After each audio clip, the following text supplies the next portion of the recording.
बिस्मिल्लाहिर्रहमानिर्रहीम। Welcome to my channel B Tech info. नाजरीन, आज की वीडियो में आपके साथ एचएससी के हवाले से डिस्कशन करेंगे और ख़ास तौर पर एचएससी में एचएससी के इंटरव्यूज़ के हवाले से, यानी जो लोग एचएससी की फ़ील्ड में आना चाह रहे हैं तो उनको इंटरव्यू की तैयारी कैसे करनी है और किन किन बातों का ख्याल रखना है।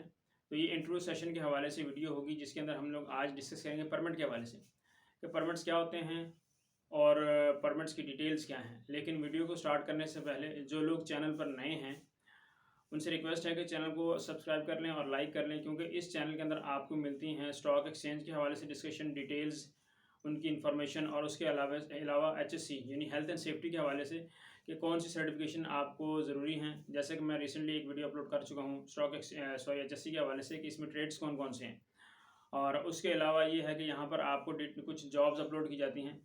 तो उसी हवाले से आज की जो वीडियो है ये इंटरव्यूज़ के हवाले से है, और इसमें इंटरव्यू सेशन काफ़ी इसमें चीज़ें इंक्लूड होंगी, लेकिन चूँकि स्टेप बाय स्टेप चलेंगे तो इस वीडियो के अंदर हम परमिट को डिस्कस करेंगे ताकि आप लोगों को चीज़ों की अवेयरनेस आ जाए, और जो लोग एचएससी में एंट्री लेना चाह रहे हैं, एचएससी की फील्ड में आना चाह रहे हैं, उन्हें पता हो कि एचएससी के अंदर इंटरव्यूज़ में क्या क्या क्वेश्चनिंग और किन टॉपिक्स पे क्वेश्चनिंग हो सकती है। तो उस हवाले से सबसे पहले हम लोग परमिट्स पे बात कर रहे हैं। तो परमिट्स होते क्या हैं और परमिट क्यों ज़रूरी हैं। तो अकॉर्डिंग टू अरामको जो परमिट जो है ये परमिशन से निकला है, यानी भी किसी ऐसी जगह पर काम करना। जैसे अरामको हम स्टैंडर्ड रखते हैं अरामको में कि कोई लाइव सर्विसेज है, यहाँ पर कोई लाइंस हैं, लाइव लाइंस हैं, जैसे हमारी ट्रांसमिशन लाइंस हो गई या हमारे क्रूड ऑयल्स हैं उनकी लाइंस हो गई। तो जहाँ पर लाइव सर्विसेज जारी हों, लाइव सर्विसेज हों, प्लांट का एरिया हो जहाँ पर, तो वहाँ पर हम लोग क्या करते हैं, अगर कोई ऐसी जॉब है जो नॉन रूटीन है, जैसे वेल्डिंग हो गई, कटिंग हो गई, ग्राइंडिंग हो गई, ऐसी कोई नॉन रूटीन जॉब है और जो टेक्निकल जॉब है, तो वहाँ पर परमिट अलाउ होता है, वहाँ पर परमिट लेना बहुत ज़रूरी है। और परमिट होता क्या है, परमिट ये है कि परमिट परमिशन से निकला है। Permit is a piece of paper, it is required for every non routine and technical jobs, यानी जहाँ पर जो भी टेक्निकल जॉब्स हो रही हैं तो वहाँ पर इसको, और इसकी ज़रूरत क्यों पेश आती है, क्योंकि ऐसे एरिया में हमने काम करना है जहाँ पर लाइव सर्विसेज हैं, तो वहाँ पर कोई भी इंसिडेंट हो सकता है, कोई वाक़या हो सकता है।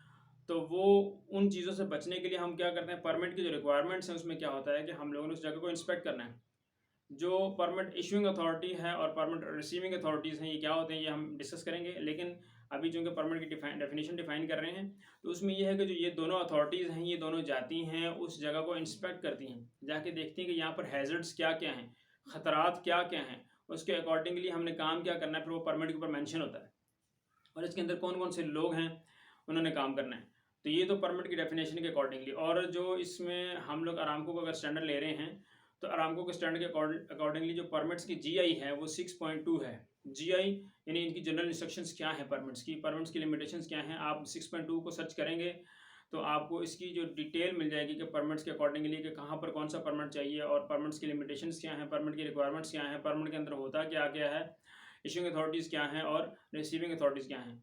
तो ये तो परमिट को मैंने आपको डिफाइन कर दिया है। इसके बाद हम चलते हैं कि परमिट जो है वो इशूइंग अथॉरिटीज़ में कौन सी है और रिसीविंग अथॉरिटीज़ कौन सी है, इनके क्या काम होते हैं।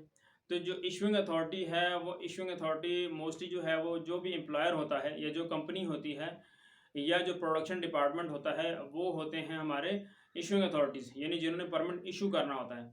या समटाइम ये होता है कि कंपनीज़ अपने खुद ही जो परमिट इशूअर्स होते हैं या इशूइंग अथॉरिटीज़ होती हैं वो नॉमिनेट कर देती हैं, लेकिन वो इंटरनल्स होते हैं।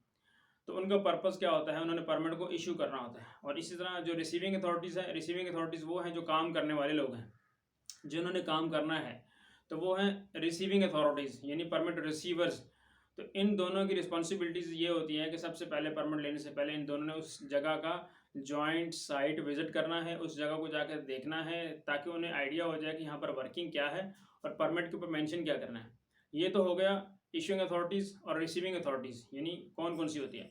अच्छा, उसके बाद ये है कि इसके अंदर परमिट्स की टाइप्स कौन कौन सी हैं। तो परमिट अरामको के अंदर परमिट्स की 4 टाइप्स हैं। सबसे पहले हम डिस्कस करेंगे हॉट वर्क परमिट यानी हॉट वर्क परमिट, उसके बाद कोल्ड वर्क परमिट, उसके बाद कन्फाइंड स्पेस एंट्री परमिट और उसके बाद EOLP equipment opening line breaking permit. ये 4 परमिट्स हैं जो कि अरामको के अंदर इन यूज़ होते हैं। तो वन बाय वन इनको देखेंगे। सबसे पहले हॉट परमिट है, यानी कि अगर इसको हम उर्दू में देखें तो ये गर्म परमिट है यानी हॉट परमिट। किस लिए यूज़ होता है और कहाँ पर यूज़ होता है, या वहाँ पर यूज़ होता है जहाँ पर हमारा फ्लेम यूज़ होता है, यानी जहाँ पर आग है, शोला है, फ्रिक्शन है, जैसे कि कटिंग, वेल्डिंग, ग्राइंडिंग, उसके अलावा कोई हैवी इक्विपमेंट है, वो उसके साथ हमने अगर काम करना है, तो ऐसी कोई भी जॉब है जहाँ पर हमारा फ्लेम यूज़ हो रहा है, आग प्रोड्यूस हो रहा है, जहाँ पर आग लगने का खदशा है, फ्रिक्शन है, तो वहाँ पर हमारा यूज़ होगा हॉट परमिट। और हॉट परमिट जो है आप देख सकते हैं, जैसा कि आपको मैं दिखा भी रहा हूँ कि ये हॉट परमिट है अरामको के अकॉर्डिंगली। और जब भी किसी हार्ड जगह पे काम करना है या ऐसी जगह पे काम करना है जहाँ पर हमारा फ्लेम प्रोड्यूस होने का खतरा है, वहाँ पर हम हॉट परमिट यूज़ करेंगे। अच्छा, परमिट्स में अब फिर दूसरी जो इसकी टाइप है वो है कोल्ड वर्क परमिट, यानी ठंडा परमिट। ऐसा परमिट जो आप देख सकते हैं स्क्रीन पर, ऐसा परमिट जिसके अंदर शोला या फ्लेम प्रोड्यूस होने का चांस ना हो। ये जॉब्स वो जॉब्स होती हैं जिसके अंदर हमारी मोस्टली जो जॉब्स हैं, ऑफिस वर्क हो गया या किसी भी जगह पर ओपनिंग ब्रेकिंग करनी है, लाइन को खोलना बंद करना है, जैसे EOLB भी है, लेकिन कोल्ड परमिट में ये वहाँ पर आएगा जहाँ पर शोला यूज़ नहीं होता, जहाँ पर फ्लेम यूज़ नहीं होता, तो उसको बोलते हैं कोल्ड वर्क परमिट। और उसके बाद जो हमारा थर्ड परमिट है वो हमारा है कन्फाइंड स्पेस एंट्री परमिट। आप देख सकते हैं कन्फाइंड स्पेस एंट्री परमिट क्या होता है, कन्फाइंड स्पेसेस क्या होती हैं, इसको नेक्स्ट वीडियो में डिस्कस करेंगे डिटेल के साथ, क्योंकि ये एक लेंथी टॉपिक है। यहाँ पर हम परमिट की टाइप्स में इसको डिस्कस कर रहे हैं कि कन्फाइंड स्पेस एंट्री परमिट क्या होता है। कोई ऐसी जगह, तंग जगह, जहाँ पर आदमी जो है या ह्यूमन जो है वो इजीली जा नहीं सकता और वहाँ पर ऑक्सीजन की कमी होती है और एक्सेस और इग्रेस जो है, यानी उस बंदे का आना और जाना जगह पे तंग होता है, उन जगहों पे एंट्री लेने के लिए जो हम परमिट यूज़ करते हैं उसको बोलते हैं कन्फाइंड स्पेस एंट्री परमिट। तो ये तीसरा परमिट हो गया। उसके साथ हमारा जो चौथा परमिट है EOLB, यानी कोई भी लाइन है उसको ओपन करना है या उसको क्लोज करना है, तो उसमें हम EOLB यूज़ करते हैं, equipment opening line breaking permit. ये आप देख सकते हैं, ये चौथी टाइप है परमिट की जो आरामको में यूज़ होती है। ये चार टाइप्स हैं। अच्छा, ये तो मैंने आपको परमिट्स की डिटेल्स बता दी, उसकी डेफिनेशन बता दी, इशूइंग अथॉरिटीज़ क्या है, रिसीविंग अथॉरिटीज़ क्या होती हैं, और उसके अलावा परमिट की टाइप्स बता दी हैं। उसके अलावा कंपनीज़ जो हैं, कुछ कंपनीज़ जो हैं वो अपने काम के हिसाब से कुछ परमिट खुद डिफ़ाइन करती हैं ताकि ज़्यादा से ज़्यादा सेफ्टी को हम अचीव कर सकें। तो उसमें वर्क एट हाइट के अकॉर्डिंगली कंपनीज़ यूज़ करती हैं, वो अलग से परमिट है। उसके अलावा अगर किसी अनर्जाइज जगह पे जहाँ पर हमारी इलेक्ट्रिसिटी यूज़ हो रही है, तो वहाँ पर अलग से परमिट यूज़ करते हैं। ठीक है जी। और उसके अलावा अगर इलेक्ट्रिकल परमिट काम कर रहे हैं तो उसके बाद एक हम यूज़ करते हैं लोटो, लॉकआउट, टैगआउट, वो अलग से यूज़ होता है। तो ये चीज़ें बताने का मकसद ये है कि हमें परमिट के अकॉर्डिंगली सारी चीज़ों का पता हो कि ये तो चार टाइप्स हैं, उसके अलावा कौन सी टाइप्स हो सकती हैं, उसके अलावा कौन से डॉक्यूमेंट्स हो सकते हैं। अच्छा, अब परमिट्स के अंदर जो एक और चीज़ डिस्कस करनी है वो ये है कि परमिट्स जो हैं वो कितनी देर के लिए अप्लाई होते हैं। तो जो एक परमिट है वो एक शिफ्ट के लिए अप्लाई होता है, यानी अगर एक मॉर्निंग शिफ्ट है या जनरल शिफ्ट है तो उसका परमिट सुबह अगर एक शिफ्ट इंचार्ज ने या परमिट इशूअर ने दिया है तो वो एक शिफ्ट तक इम्प्लीमेंट होगा। जब नई शिफ्ट स्टार्ट होती है तो वो परमिट या क्लोज हो जाएंगे या एक्सटेंड होंगे। तो एक्सटेंशन भी डिपेंड करता है कंपनी की अपनी पॉलिसी के ऊपर, आधे घंटे से लेकर 2 घंटे तक। तो ये परमिट की जो है लिमिटेशन में भी आ जाता है। और उसके बाद ये है कि परमिट्स के अंदर जो हमने मजीद आगे डिस्कस करना है वो ये है कि परमिट क्लोज कब होते हैं, यानी परमिट कैंसिल कब होते हैं। क्लोज तो जब होंगे जब जॉब कंप्लीट हो जाएगी, परमिट क्लोज हो जाएगा, और उसके ऊपर रिसीविंग अथॉरिटी और इशूइंग अथॉरिटी दोनों साइन करेंगे कि जी ये जॉब हमने करना था, ये हमने कर लिया है। तो उसके ऊपर टाइम मेंशन कर देंगे और जॉब कंप्लीटेड वो मेंशन कर देंगे, और उसके बाद दोनों अथॉरिटीज़ हैं वो साइन करके उसको क्लोज कर देंगी।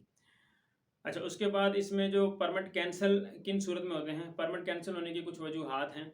अगर वहाँ पर कोई इमरजेंसी हो गई है, आग लग गई है, अर्थक्वेक आ गया, ज़लज़ला वगैरह, या वहाँ पर कोई ऐसी इमरजेंसी क्रिएट हो गई है जिसकी वजह से काम रोकना पड़ गया है या काम बंद हो गया है, तो इन सूरतों में क्या होगा, कोई नेचुरल डिज़ास्टर आ गया है, इन सूरतों में परमिट ऑटोमेटिकली कैंसिल हो जाएंगे। अब जब दोबारा से तो परमिट हमने स्टार्ट करना है तो उन परमिट्स पे हम काम नहीं करेंगे। अब जब इमरजेंसी ख़त्म होने के बाद, नेचुरल डिज़ास्टर ख़त्म होने के बाद, या जो भी इमरजेंसी क्रिएट हुई थी वो ख़त्म हो गई है, तो दोबारा से हम क्या करेंगे, उन परमिट्स को कैंसिल करने के बाद उनकी जगह पे नए परमिट हम इशू करेंगे। तो ये परमिट्स की जो कैंसिलेशन है और उसकी दोबारा रीइशूइंग है, ये भी हमें समझ आनी चाहिए कि इंटरव्यूज़ के हवाले से इन चीज़ों में क्वेश्चनिंग हो सकती है कि परमिट्स की टाइप्स बताएं, आप परमिट की डेफिनेशन बताएं, परमिट की लिमिटेशन बताएं, आरामको में परमिट की जीआई क्या है। तो यही क्वेश्चनिंग होती है इंटरव्यू में एचएससी के हवाले से। तो आज का जो टॉपिक था वो परमिट्स के हवाले से था, ताकि हमें परमिट्स की डेफिनेशन पता चल जाए कि परमिट्स में क्या क्या चीज़ें इन्वॉल्व हैं, परमिट इशू करने हैं, रिसीव करने हैं, इनके टाइप्स क्या क्या हैं।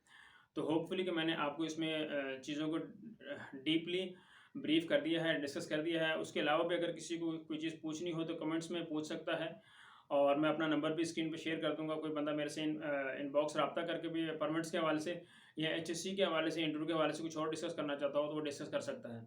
नेक्स्ट वीडियो में इंशाल्लाह ताला नेक्स्ट टॉपिक के साथ हाज़िर होंगे, जो इसी की एक कंटिन्यू सीरीज़ होगी, ताकि हम इंटरव्यू सेशन के हवाले से चीज़ों को डिटेल से देख लें, क्योंकि इंटरव्यूज़ के अंदर बहुत सारी चीज़ें हैं जो हमने डिस्कस करनी है। ये उसका एक हिस्सा था परमिट्स का। उसके बाद हम नेक्स्ट वीडियो में इंशाल्लाह ताला डिस्कस करेंगे नेक्स्ट टॉपिक के साथ। होपफुली वीडियो आपको अच्छी लगी होगी। वीडियो को लाइक भी कर दें, कमेंट्स भी कर दें, और उसके अलावा ये है कि जिसको जो चीज़ें पूछनी हो वो मुझे कमेंट बॉक्स में पूछ भी सकता है। अस्सलाम वालेकुम।